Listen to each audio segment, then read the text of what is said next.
of things that make you acidic. Let's focus on foods. You can get very carried away with worrying about what's too acidic, what's not. Let's just be clear. You do need acid levels in your body. You do need alkaline levels in your body. So don't get stressed out about it. And a lot of people will really get stressed about fruits and vegetables. I say that fruits and vegetables are the things that you have to worry about the least, okay? Don't get so crazy about it unless you are having insane issues with your digestive tract and you're super acidic and you've cut out everything else with the fruits and vegetables, then you can worry about those things. Let's focus on the other stuff, the more aggressive type of acidic foods in your diet that can make you too acidic. So again, going back, your body needs to be at a specific pH to be healthy. Your small intestine, when it's way too acidic, it's going to cause inflammation. You're going to have issues with nutrition, minerals, etc. So doing the alkaline is going to help balance your pH. Here are some things that influence and impact your acid levels that you are eating. A lot of people get really mad about this one. Your coffee, sorry guys, coffee makes you acidic.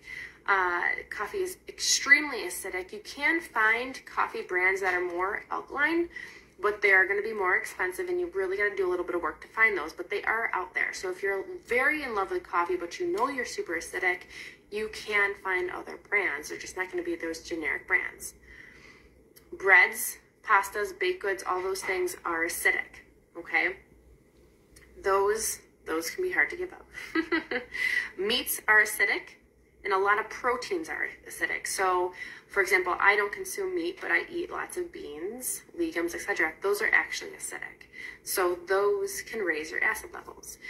Meats are extremely hard to break down. So, you know, even with the acid levels, if you struggle with breaking down meat, we do have a supplement called Juvatone that is specifically made to help your body to process meat. So if you notice that you kind of struggle with those, try the Juvatone.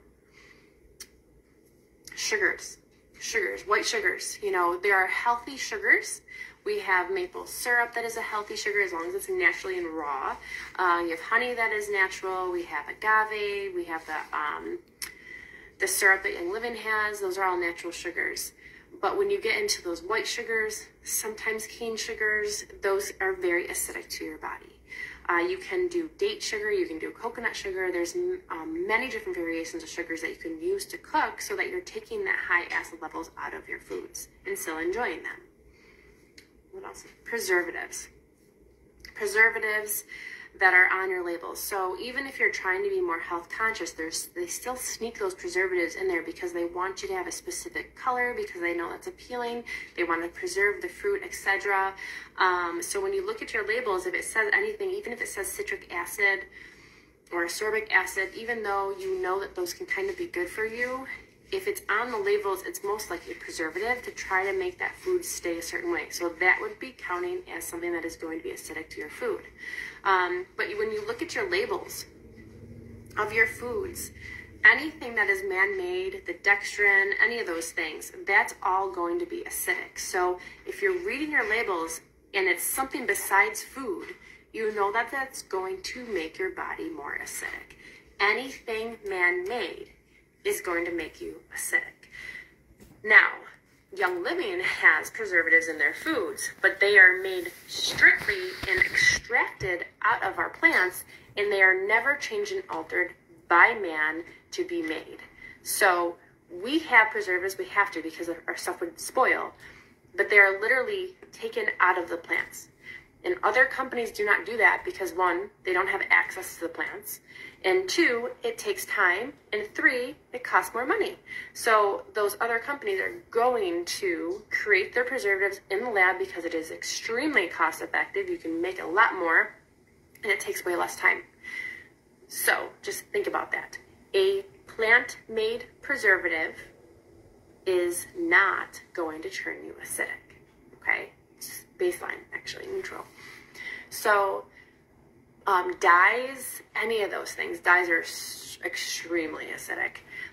So just look at your labels. If you're trying to just be more health conscious and now you're aware through these videos that we're going to be doing through the rest of the month, you're like, oh yeah, acidity is really bad for my body. I want to be more health conscious of these. These are the foods that really trigger acid levels. When you look at labels, you should literally understand and be able to know what you're eating. If you don't understand what those words are, you really don't know what that means, it's probably not good for you.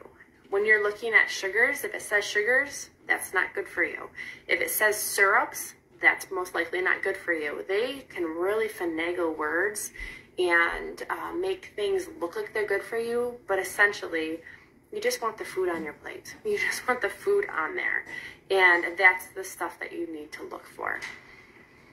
Anything that's pre-made in a package is most likely going to be more acidic because it has to be broken down and condensed in order to live. And most of these things are going to be able to survive in this box for years upon years.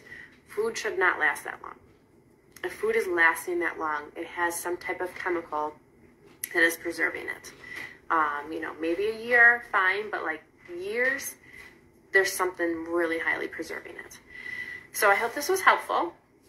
Just going to take little baby steps through this, but being conscious of what you're eating. And also, when you feel like you're too acidic or you feel bloated or you feel off, pay attention to what you ate.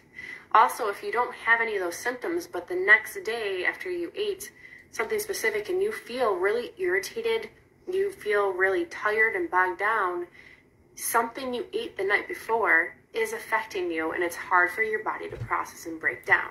So, food journals are really, really nice.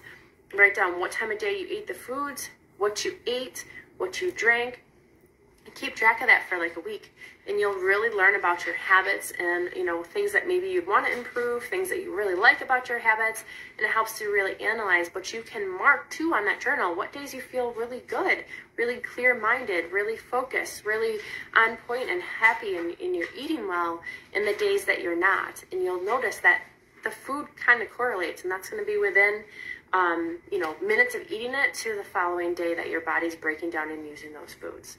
Acidic foods also take the longest time for your body to break down. Other foods that cause acid levels, now we're going to go into the food allergens. Now, food allergens are this way because they cause higher acid levels. That's why your body reacts to them. That's why you have a food sensitivity, because you're already an acidic person, and then you're adding these other foods. It makes you super acidic. Your small intestine inflames. The rest of your body inflames. You're not absorbing your nutrients, and you get these symptoms of these food allergies. Your body's literally telling you, I'm too acidic. That's what a food allergy is. So, dairy, any glutens, soy, chicken, most people don't like that one, corn, tofu, I said soy, certain fishes, certain seafoods, white sugar, caffeine, and then some of the nightshades. So those are the main allergy spiking triggers, plus nuts and any type of peanuts. They raise your acid levels. So again, some people are naturally more acidic. So that's just how your body runs. If you use the alkaline and you're naturally more acidic, it's going to just balance you to where your natural line is. If you're somebody that's more alkaline based, then the pH is going to adjust to you. So we're not using the supplement to actually change and dictate what your body naturally needs to be. It's actually just bringing it at a harmony of what works for your body. It's phenomenal. So I hope this was helpful. Comment below any questions.